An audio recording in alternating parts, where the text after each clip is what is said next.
So we all know that the proper role of journalists is to hold people with power to account, to hold the political class in particular to account. And we all know that they don't do that anymore, right?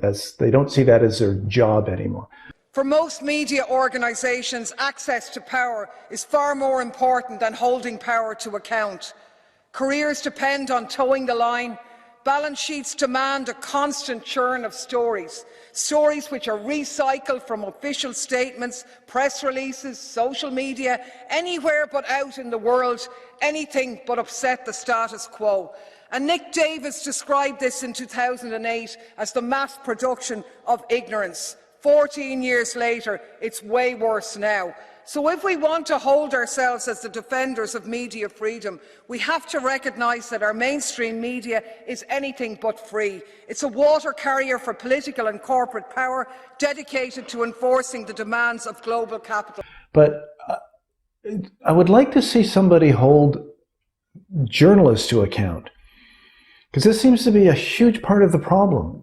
Nobody is making journalists responsible for anything they say. They can say anything, and they have been saying all kinds of extraordinary things over the last 3 years in particular, and nobody holds them to account for it. At the same time, there are all of these other sources for information that we have access to. There's social media, there's alternative media, there's even mainstream media in other countries that are showing things and discussing things that never arrive on Canadian mainstream media platforms. They're not on CTV, they're not on Global, they're not on the CBC, they're not in the newspapers, the Toronto Star, the Globe and Mail, the National Post, Toronto Sun. It's just not coming up on these platforms that a large part of sort of the mainstream middle class are still relying on to basically form their perceptions of all of these issues, whether it's the war in Ukraine or COVID or vaccines. The attachment of people to the mainstream media and not thinking for themselves, not having the courage to oppose anything that they're told. I think that's a very worrying thing about society that I think is there at the moment.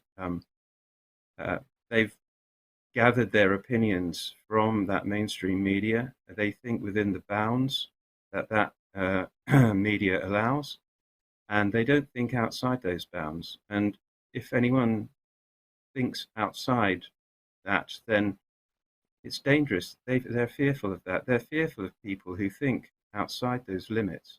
So what I would love to see is Canadian journalists confronted with this, because this is the problem. Part of the problem these days is that there's nobody holding Canadian journalists to account for anything. There's no forum in which the Andrew Coynes... They're not even truckers at all. They're basically a bunch of antisocial yobs. And the Gary Masons and the Althea Rajas and the Evan Solomons. Do you think all these doctors and the Canadian Medical Health Association, they're all in on the conspiracy? And the Andre Picards and the Bruce Arthurs have to respond to their critics. Instead, we get scolded by these journalists for the hostility that they're receiving from the Canadian public, the people who they're supposedly doing this job to serve. And all we get from them is complaints that they're just not appreciated enough. We're literally told all they're trying to do is journalism, and for no reason they're getting this hostility and all this negativity from the Canadian public. They scold us for just not appreciating them enough. And our only crime is doing journalism. free press is under attack, and people need to pay attention and do something about it.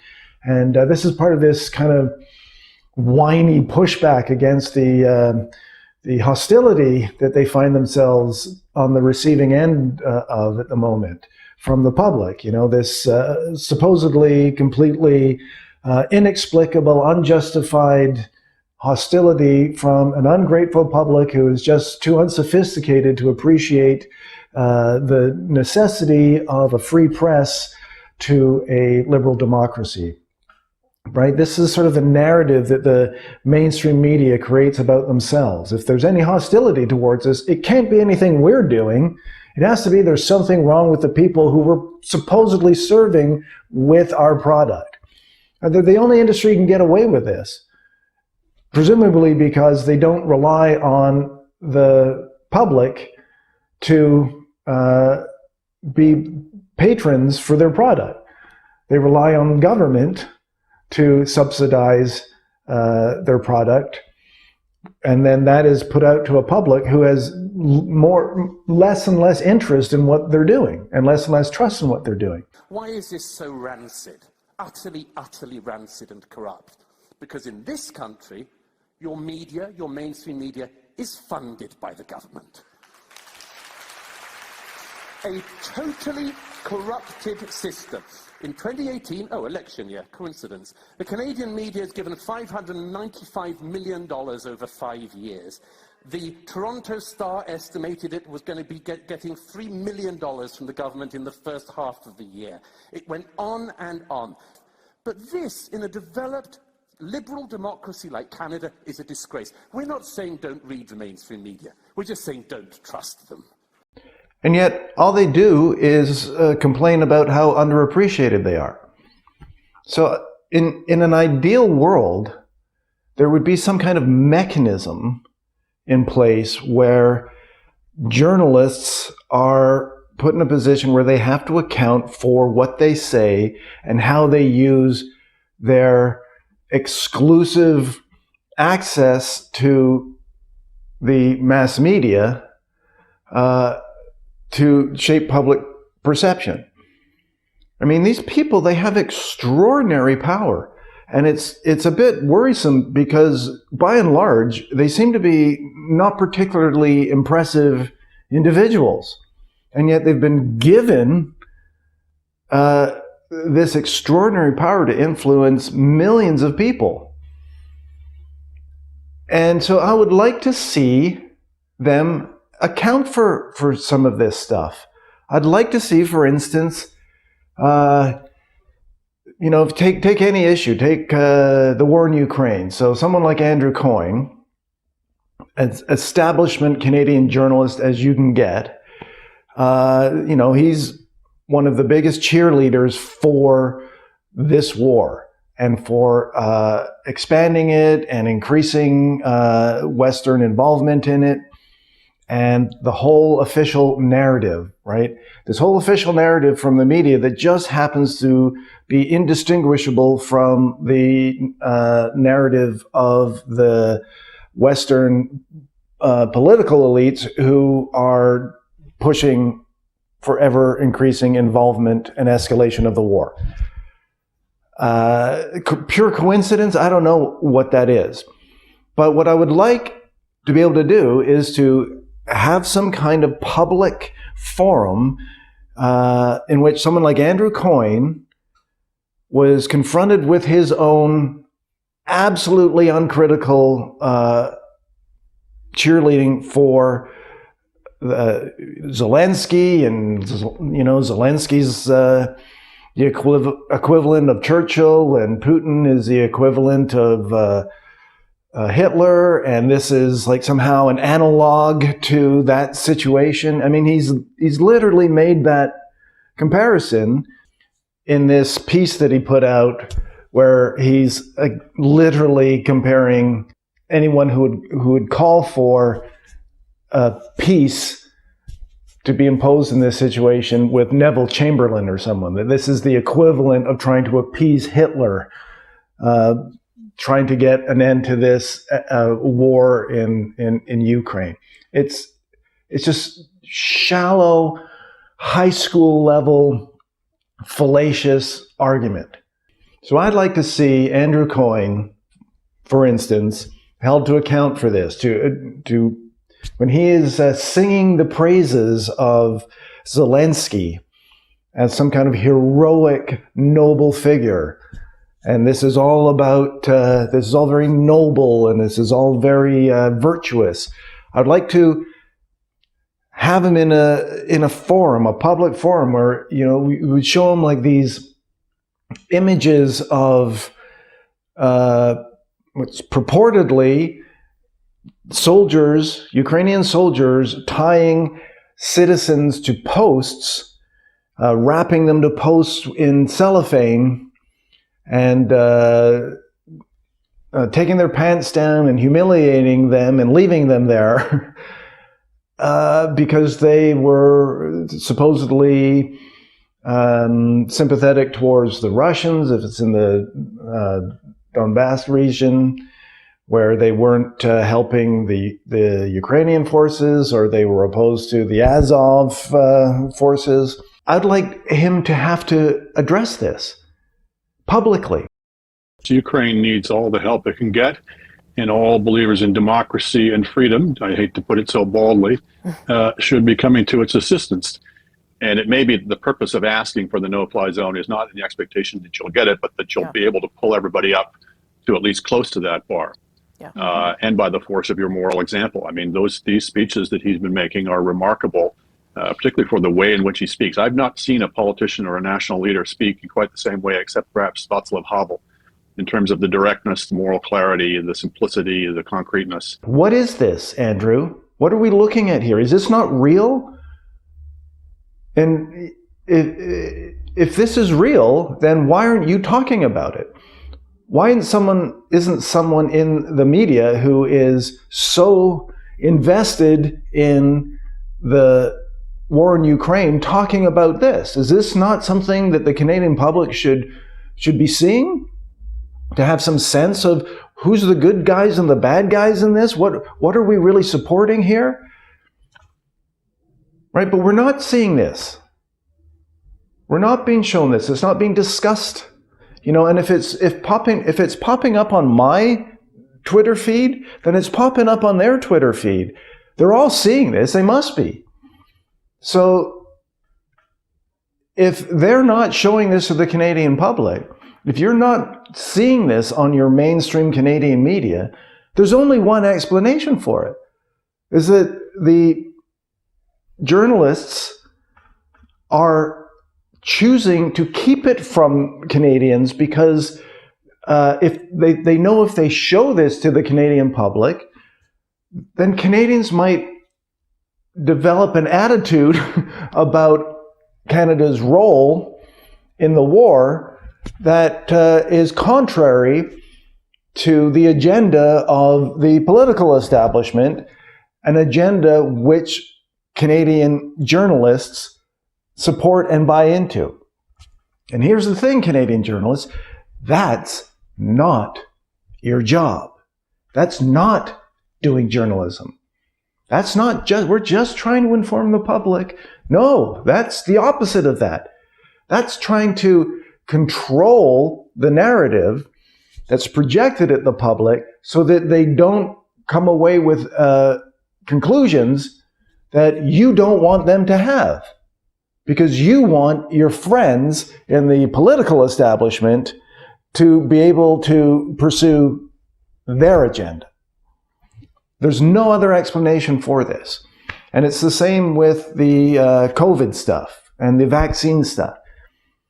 There is all kinds of information around now coming from what appears to me to be credible sources, experts, doctors. Naomi Wolf has dedicated herself and her team to plowing through the Pfizer documents, which they tried to keep from the public for 75 years. And she's highlighting that they knew these were not safe or effective. I could cry right now for the looking at the abdication of responsibility and duty of my fellow journalists and of legacy news outlets. This is the biggest story, one of the biggest stories of the last 20 years. I mean, this is as big as Vietnam. I mean, these deaths, these harms, these secrets, this is journalism, to me as a journalist, a gigantic trove of secret documents, like Watergate, gets revealed, and journalists are not all over it. Why not? And I will tell you why not. It relates to The Blaze and their FOIA, and it relates to the story in the Columbia Journalism Review, and I talk about this in my book, The Bodies of Others. ABC, NBC, BBC, The Guardian, The New York Times, they all took money from pharma, or they got money for the vaccine confidence program. The money was used to hound and abuse and smear people like me, people like Dr. Alexander, people like Dr. Malone, and on and on and on. Again, you see things like this. But I think it's very important with this new vaccine, it's only been around for less than 2 years, that it's time that we put some research funding and some real effort into looking at the causes for the vaccine adverse events that people are experiencing. And they're experiencing a whole range of different types of vaccine events. They're experiencing things like cardiovascular events with myocarditis, pericarditis, and that's not just confined to young males. It's I've spoken to middle-aged female doctors who've had this effect.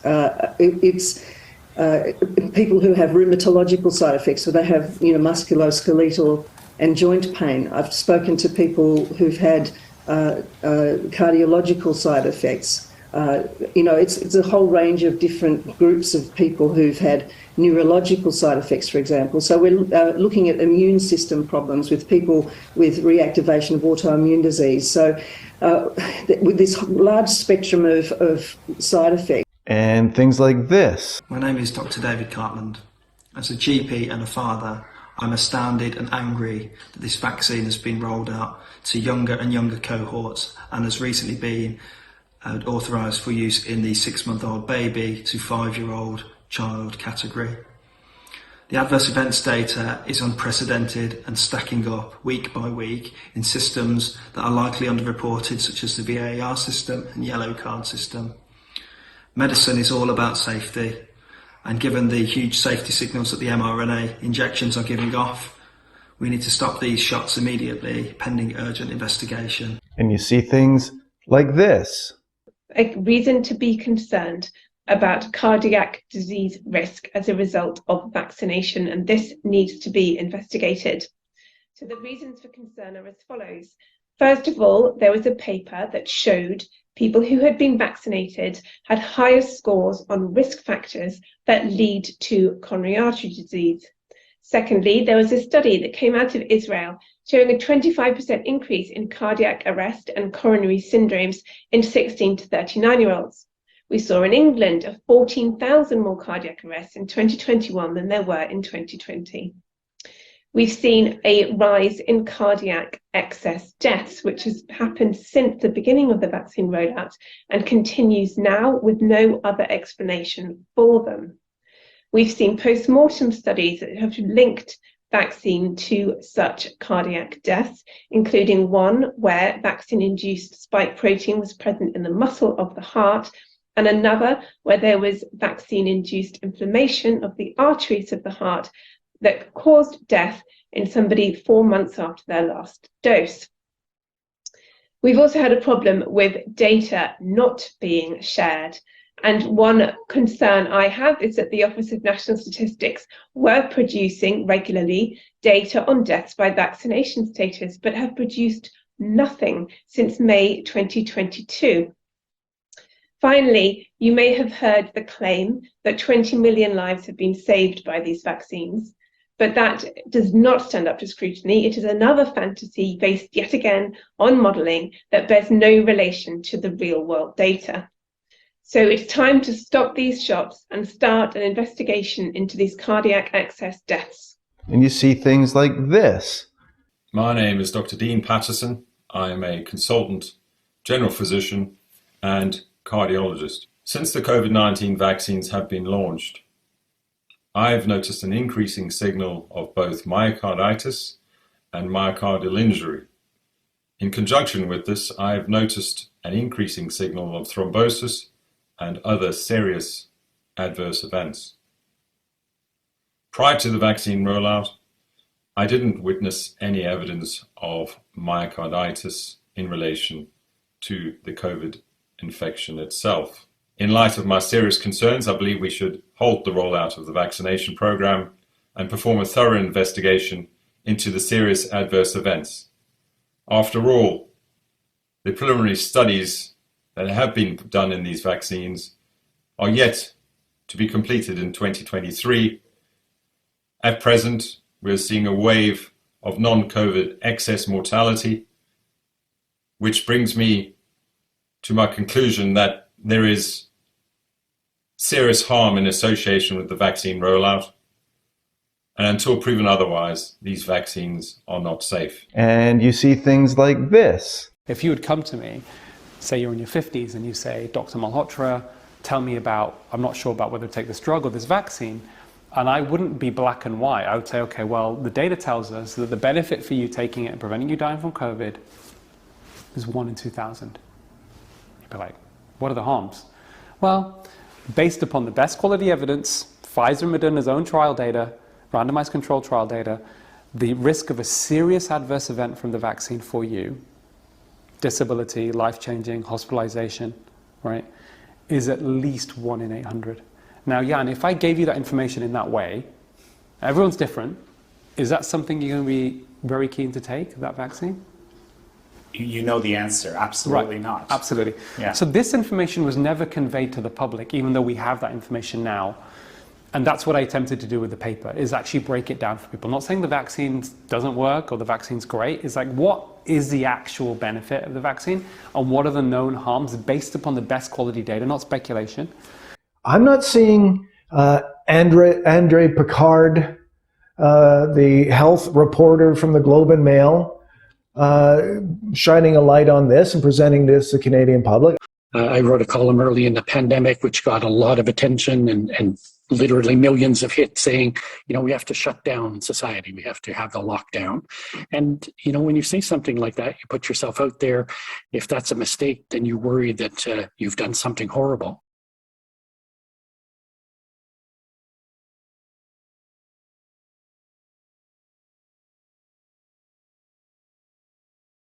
I don't see Andrew Coyne, who's all been, 100% behind everything to do with the official narrative and government policies towards COVID and the vaccine, and calling people anti-vaxxers and demonizing and denouncing the Canadian truckers who protested in Ottawa, calling them insurrectionists, wanting to overthrow the government, spreading that ridiculous lie around. Where's this? Why are we not talking about this? Why is he not talking about this? So I would like to see Canadian journalists held to account for this stuff, challenged and questioned, because as far as I'm concerned, the Canadian media establishment has gone completely rogue. They're completely out of control.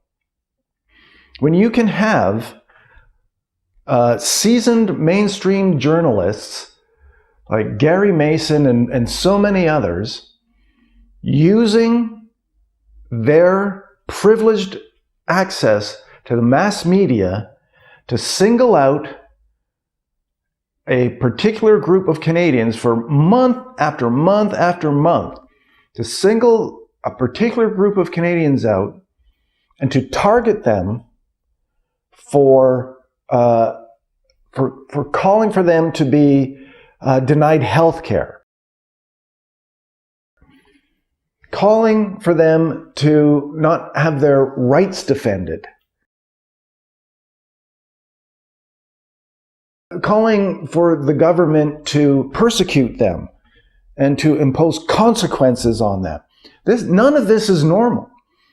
And there's nobody who grew up between the end of World War II and the beginning of the millennium who didn't grow up in an environment where we knew and were taught and had it reinforced into us our entire lives that it's a really bad sign when media, mass media, targets people for demonization, particular groups, singles them out and targets them for demonization like this. This isn't unknown. This isn't like the first time it's happened.